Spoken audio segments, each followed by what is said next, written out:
you mentioned, it's hella hard. Trying to get 2 over the weekend or even for a week now. I mean, it kind of makes you realize how hard it is and how hard this game is. And to get 1 hit in the big leagues, it's very extremely hard. And let alone you look up there and you got 2,000 of them. I mean, that right there, you kind of just kind of notice how special it is and how special this game is. So yeah, man, it's just pretty cool. Hi, everybody. Welcome to Marty Time TV. I am Marty Caswell. It is Tuesday. We are brought to you by the all-new Hamul Casino Resort, the Players Place. There's a lot going on in Padres land, so let's get to it. We are joined by our good friend, AJ Caswell. AJ, how are you on this final homestand for the Padres before the All-Star break? It's a long homestand, so I'm doing well. Good to be home. Good to be home for, I guess, it'll be a week after the All-Star, so like 17 days total. Mm-hmm. I like that. Mm-hmm. But this homestand, I think, could have maybe used an off day. I guess that's all I'll say.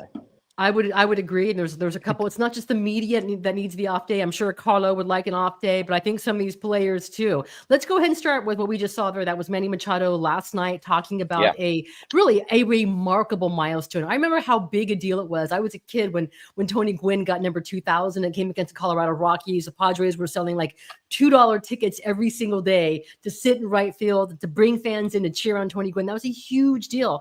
Manny Machado, man, who just turned 33 years old, 2,000 hits. How big a deal is that? It's a big deal. And it's like, you kind of look at, I was going back yesterday through all of the 3,000 hits and when they took place, and like some of them kind of came in bunches. Some of them, there were gaps. Like Manny Machado reached 2,000 hits last night, and it's obviously a massive milestone. There's only 5 active players in the majors that have done it. Mm-hmm. But then you look at those guys that have also done it. I think it's Freddie Freeman, Andrew McCutchen, Jose Altuve, and Paul Goldschmidt. The other guys, they're all 35 and older. So I don't know if any of them are getting to 3,000. I think Altuve and Freeman maybe, but we'll see kind of how long they go. Mm-hmm. Machado might be the next to get to the first to get to 3,000 among that group. So we might be looking at kind of him charting this path to Cooperstown, because I think we know when you get to 3,000 hits, and I think 500 home runs for Machado, like that's where you end up. And these milestones along the way are they're not what get you there, because like I don't think there's that much difference between 1999 hits and 2001, but they kind of just allow you to appreciate what you've seen from one of the best players in baseball for the last 6 years in San Diego. And it's been remarkable, and it's cool that he got that moment last night. It was really, really cool to go ahead and watch it. Too bad that it came in a bit of a dreary loss, kind of a monotonous loss, and we'll get to that shortly. I was struck by his tone in the postgame. I mean, he seemed exhausted, and he admitted, listen, on the last homestand, you and I were thinking, okay, it's going to be great if it happens in Philadelphia, right? Because he and Bryce Harper intertwined, the top draft picks from years ago. It didn't happen in Philly. It didn't happen who do they just play to open this homestand? What, you mean over the weekend, like 7 years ago? It didn't happen. Oh, I'm sorry. It didn't happen over the weekend 7 Rangers. years ago. The Texas Rangers, but it happened yesterday. And I think Manny spoke about it, that it was kind of wearing on him, man. And it's just relief to go ahead and get it over. It's hard to get 1 hit, much less 2,000. Not only that, he got 2,001. So. Yeah, I appreciated his honesty, because we don't always get that from Manny Machado, but he really wanted this milestone, and he was probably pressing a little bit, because he was so scorching hot for most of June, and then he got really close to the milestone and kind of fell off a little bit. I think he was hitting like almost 400 for most of June, and then he was hitting like 176 in the 10 games entering play yesterday. So now that that's out of the way, last night just looked like Manny Machado. He had a couple hits and then the home run number 357. So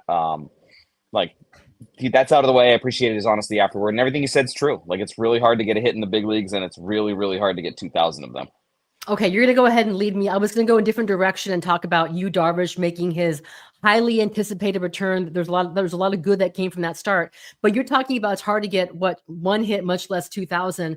And that's going to bring me to another topic from yesterday, and that's going to be Jackson Merrill, who just seems to look lost at the plate, struck out three more times. And what's interesting about this is a couple, Mike Schill doesn't usually admit when a player is struggling, but he talked about it the night before. He alluded to again yesterday about Jackson Merrill is really going through the first cold streak of his career. What are you seeing right now with Merrill at the plate? I'm seeing the guy that is unsure of what his swing decision should be. So he's like, at one point he was trying to be more patient and not swing, and now he seems to be swinging at everything. Like it seems pretty clear. Like the issue right now is that he's unable to catch up to that high fastball. And that's not to say that Jackson Merrill can't catch up to that, because when he was going well last year, like he was crushing that pitch. So it's not a flaw in Jackson Merrill's game. It's just something right now in his, I don't know, in his stance and in his load, whatever it is. Like, I'm not a hitting coach. It can be figured out because we've seen him hit that pitch. But as a result of him not being able to catch up to that, I think we've seen him start to try and cheat up to that. And then we've seen pitchers exploit that by pitching him down. And he's, as a result, just very uncertain. I do think Mike Shildt talked pretty eloquently on it. Like when he discussed like what Jackson Merrill is going through. Like, yeah. Everyone goes through it. Like, the league adjusts to you and you adjust to the league. And last year the league did adjust to him midway and he adjusted back. And you assume a guy like Jackson Merrill will do that because of his talent. But there's something he needs to figure out at the plate right now to be able to catch up to that high fastball, and then to be able to, as a result of that, like use that in his approach to kind of lay off some of the pitches that he's swinging at. Like Zach Gallen kind of had him in a blender last night, and you don't usually see that with Jackson Merrill against a righty. So I think he'll be fine, but I do think like this is the first time we've really seen him pressing at the plate. This is the first time we've seen him maybe trying to do more than what he should be, and I think he would admit that. I know he just moved up to the number 2 spot in the lineup. I think that's probably the right place for him when he's going good, but then it leads to the question, like, he's clearly not going well right now. So is that the right place for him? Mike Shilt's not one to mess with the lineup significantly just to change spots for a slumping player. And I think Jackson Merrill probably belongs there over the course of a long season, but it's just not going well for him right now. And I think the fix is not obvious, but the symptom is obvious. It's just that he's not able to get to that high fastball, and then everything else off of that is a struggle. There's quite a few players that could really use a reset and a break, and Jackson Merrill was one of them. And I think I mumbled it to yesterday. Like, can they even afford to give Jackson Merrill a day off at this point? I mean, we're going to get to the lineup construction and what's available and what the Padres did yesterday. This is what got me, AJ. Yesterday, the bases are loaded in the 8th inning. Jose Iglesias is at bat, and then you hear coming up next in the on deck circle, Bryce Johnson. I'm like, oh, geez, man, it's over. And they ended up going with Diaz instead. And we know how that ended, but it's like, you don't have an obvious option for someone who can hit second right now to even give Jackson Merrill a breather. I think you could give him a breather. I think you could put Bryce Johnson in center against the left-hander and maybe just like let Jackson have a day down. I don't know when. I haven't looked far enough ahead on their schedule. I know they're not facing a lefty today if they're facing one. But like you said, you're not getting much offensively. And like I'm like you. Like, I was watching that game last night, and it's like, this is the 90th game of the season. This offense has had highs. Like, we know what the offense's strengths are. We know the top of the order can be very good. I think 5, 6, and 7. Like, I think Jake Cronenworth's kind of had a sneaky underrated season just in terms of what he does at the plate and the at bats that he works. Like, this is not a knock on the entire offense, but the offense has had flaws for 90 games now, and we've known exactly what they are, and they haven't really done much to address them. I think the only addition to that roster has been Bryce Johnson. So I'm like you. I'm sitting there in that 8th inning yesterday, and they're mounting what looks like a serious threat to me. And I look down, and it's like, this is no knock on Bryce Johnson and Elias Diaz, who, if you're a playoff team, you can have Bryce Johnson and Elias Diaz on your roster in useful spots as a backup catcher, as an outfield first defender, and a pinch runner. Like, those are players that are useful.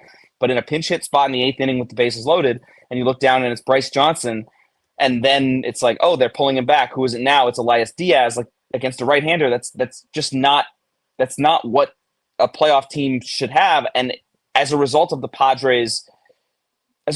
the Padres are right now, in the thick of a really tight National League wildcard race where every game matters, like, these are games that could be won if they have that bench piece to come to bring in there, if they have that DH piece. and they haven't made that move. We've talked about it, I think, every single week, and at this point, we're into July, and now the All-Star break's coming up, the draft's coming up, so maybe you wait until after the All-Star break and kind of see where you are. But this team just desperately needs, I say, those 2 more bats, but at least 1 more bat. To tie it back to Jackson Merrill, like if the top of the lineup is hitting, I think it masks a lot of that. But you want to optimize what this group is, and you can do that by having – I looked at Randall Grichuk in left field for the Diamondbacks yesterday, who has like a 717 OPS and can hit lefties really well. Like, that's not a player that I think I don't know what he signed for during the offseason, but that's not a player, I think 1 year, maybe like 6 or 7 million. Okay. Like, that's not a player that's that hard to find. And that kind of player would be so useful for the Padres right now, just in terms of completing what could be a really good offense, I think.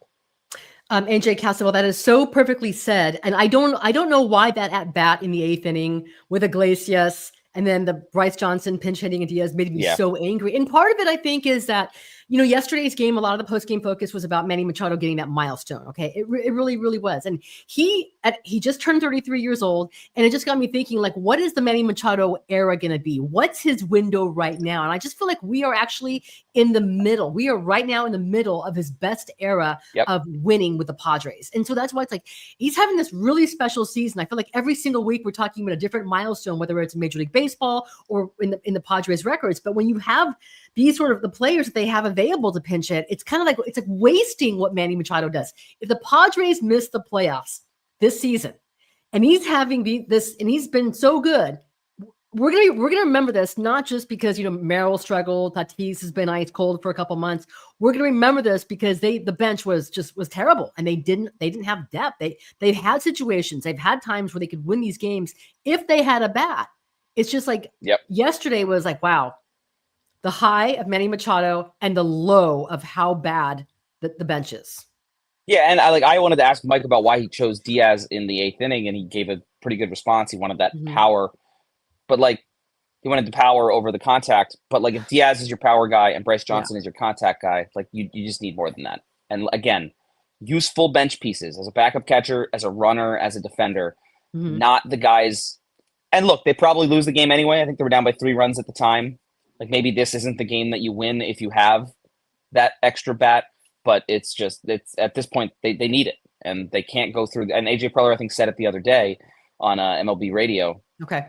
They're going after bats. Well, 1 bat right now would make a big difference, I think. How big is this series and this homestand for the Padres? You're talking about all the different teams that are kind of wondering, are they going to be buyers? Are they going to be sellers? You can put the Diamondbacks right in that category, despite the number of injuries that they've had, especially on that pitching staff. But how big is this? Phillies are next. All-Star break, and then you have a long road trip. You don't return home, I think, until July 28th. I don't know what we're talking. We could be talking about the Padres buying or selling equally at that point, which might seem ludicrous, but that to me is reality. I've talked to a couple people about that, and people, non-Padre people, they seem to kind of think that it would be very out of character for AJ Preller to sell. I think there might be an avenue for, I don't know, a Dylan Cease, if they're a few games back, Dylan Cease, and you turn that into pitchers who are a pitcher or two with more control that can help you now. So you can spin that as maybe a sell, but also an add for now and the future.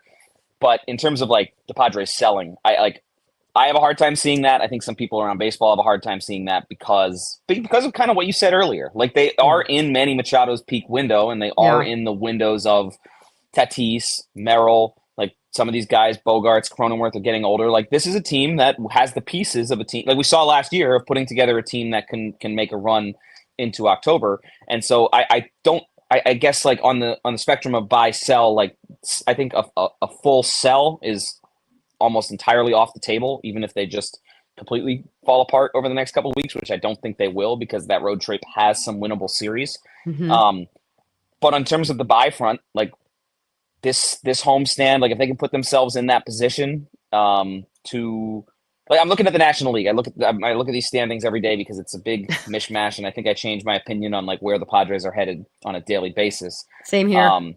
But it's to me 4 or 5 teams that are probably a level above the Padres as it stands right now. The Phillies, the Mets, the Dodgers, the Cubs, maybe the Brewers.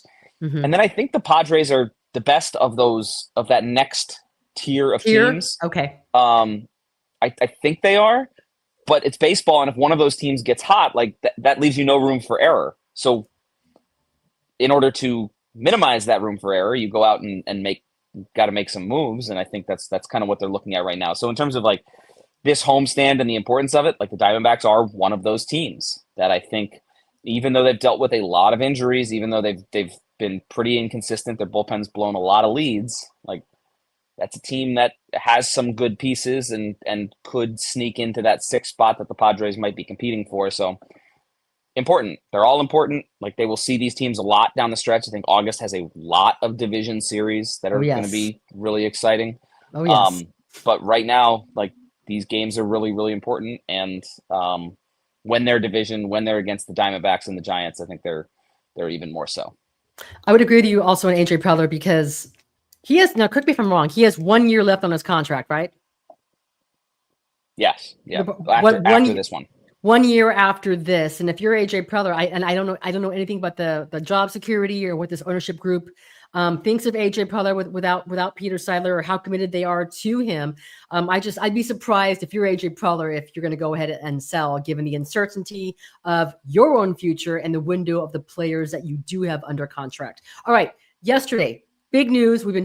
No more. Hey, what's the latest on Yu Darvish? Yu Darvish is back. What did you see from him last night?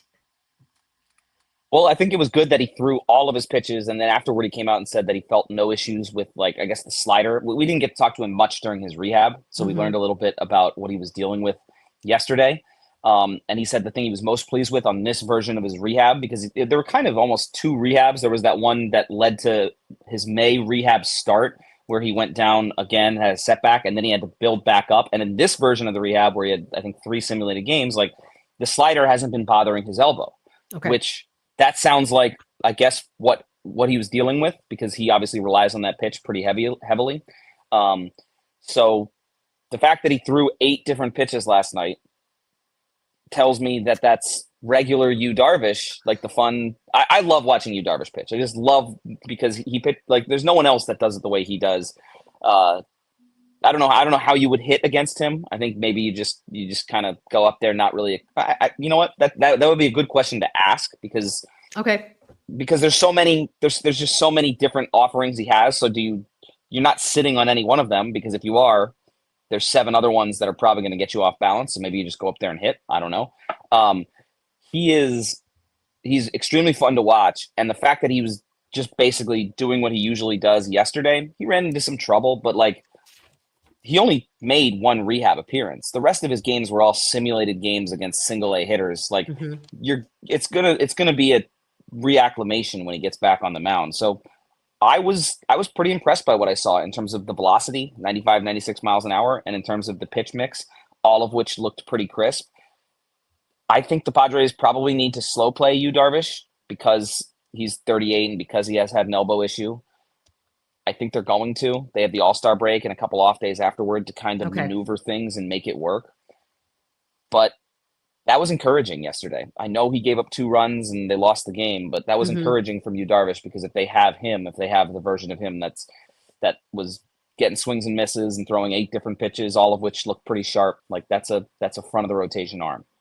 I'm sure we'll get more of a follow-up with Mike Schultz today, and maybe with Yu Darvish. But how do you think the Padres could reset the rotation after the All-Star break? Yeah, it's interesting, because I think like usually you use the All-Star break and then the games afterward to give guys like those extra couple days. I think it's going to be before the All-Star break that they give those guys the extra couple days, because I think Darvish goes again Sunday. Yes. So like that would be an extra day off. That would be, I think, 5 days rest, which is what the Padres, I think, want to do because of what he's coming back from, and they want to make sure he's healthy, which in turn means that I think Nick Pivetta tonight, Dylan Cease tomorrow, like those are their last starts of the first half. So Pivetta and Cease after this will get 9-10 days off, which leaves open Friday and Saturday in the rotation. Like, we don't know who's pitching those games I think Ryan Bergert probably pitches one of them. He made his rehab appearance in El Paso or with El Paso on Sunday. Okay. He's probably back Friday or Saturday. The other game, I don't know. Maybe it's a bullpen game because you can kind of do that leading into the All-Star break, knowing that your guys will get the rest that they need. And then coming out of the break, you can line it up with your big guys, I think, because Pivetta and Cease will already have had those, I don't know, 10 days off. So you can line up probably Pivetta, Cease, Darvish, maybe coming out of the All-Star break, Okay. and really attack it because they have an off day. I want to say Thursday, and then they have off days each of the next couple Thursdays after the break. Like this is not why Darvish is back now, but this is a good time for him to come back because you have the All-Star break and because you have those off days. Maybe they change that plan a little bit if Pivetta ends up sneaking into the All-Star game through someone else's absence, which I kind of think maybe he should. He's been really good in the first half. But they're getting him those 10 days of rest now, and then you can go, I think, Friday Pivetta, Saturday Cease, Sunday Darvish in Washington coming out of the break, and then you can just really attack that second half of the season. I thought some positive news coming from another arm yesterday, and that's Michael King. Michael King said he threw yesterday, right, from 90 feet. He's going to throw from 120 today and kind of do more. He's going to throw off the mound on Thursday, like an unofficial bullpen session. How encouraging is this news? Now, I know Michael said that it's going to be how he recovers on Thursday. It could go either way. It could be good or it could be bad, but how big a deal is this, that his nerve is firing and we actually have some movement with King? It's a huge deal because, I think him not having any structural issues with his shoulder was a big, important deal because shoulder structural issues are not good for starting pitchers. But we still hadn't seen him really throwing and hadn't seen him out there. This at least is something to start building on. I think he said that it's kind of early. He basically has to go through another spring training right now. So I wouldn't expect him back probably until late August, maybe. But if you have Darvish back, and if Randy Vasquez is somehow navigating lineups the way Randy Vasquez has, and Ruben Niebla, let's give Ruben Niebla a lot of credit in this. This rotation has been hit hard by injuries. Yeah. They're still finding ways to prevent runs and to be pretty efficient in the rotation. They can get through until that late August. What they need to have is Michael King in August and September for that stretch run. They'd obviously love to have had Michael King make 33 starts this season, but the fact that he's building up and that his nerve is firing, and if he comes out of these throwing sessions, there's no need to push him back for those August series against the Diamondbacks and the Dodgers and the Giants, because you need him healthy for that stretch run. If you have him healthy for that stretch run, this all changes. Yu Darvish and Michael King, we've kind of looked at them as, we'll see what happens. If they're healthy, if they're both healthy, still a pretty big if. That, you're looking at a pretty fearsome front end of the rotation with Darvish, King, Pivetta, Cease. That's a playoff. That's a rotation that wins in the playoffs. I completely agree. If the Padres knew that Michael King wasn't coming back, to me that changes a lot. If you need to get not just one arm, maybe two arms, I think that changes everything. Hopefully Michael King can come back by his bobblehead day, which I just looked it up. I'm sorry, I was distracted. It's Wednesday, August 20th versus the Giants. So if you're the Padres and you're the marketing department and you're Michael King, you have the August 20th circled. Michael King returns on his bobblehead day. That's the new unofficial goal. Do you like that?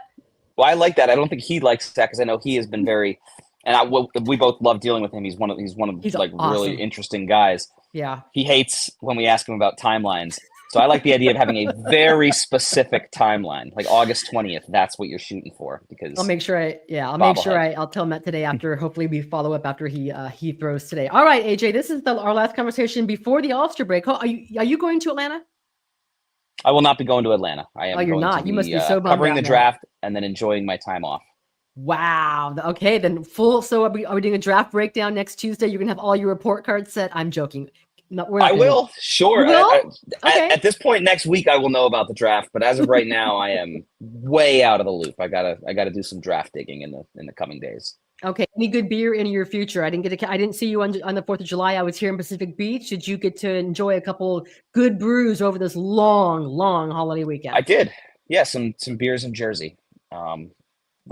Brick City and Dogfish Head. Dogfish Head had a juicy pale ale. Okay. Good stuff. Yes, I enjoyed.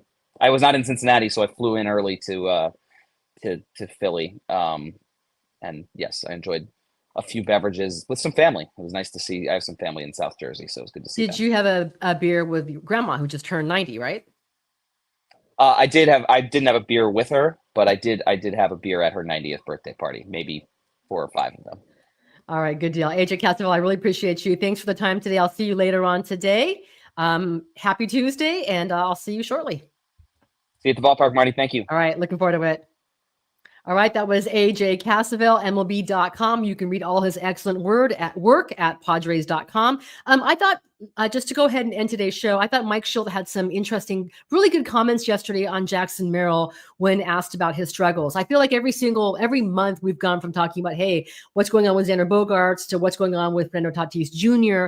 And now Jackson Merrill, man, is really going through the first slump of his very young career. Here is Mike Shildt from last night talking about Jackson Merrill's struggles.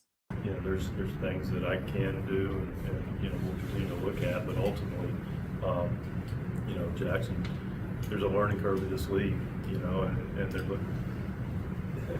you know, it just happens. I mean, you know, Manny, Bogey, you name it in that clubhouse. They've all what is becoming a major league player, and you know, we talk about trajectories of careers.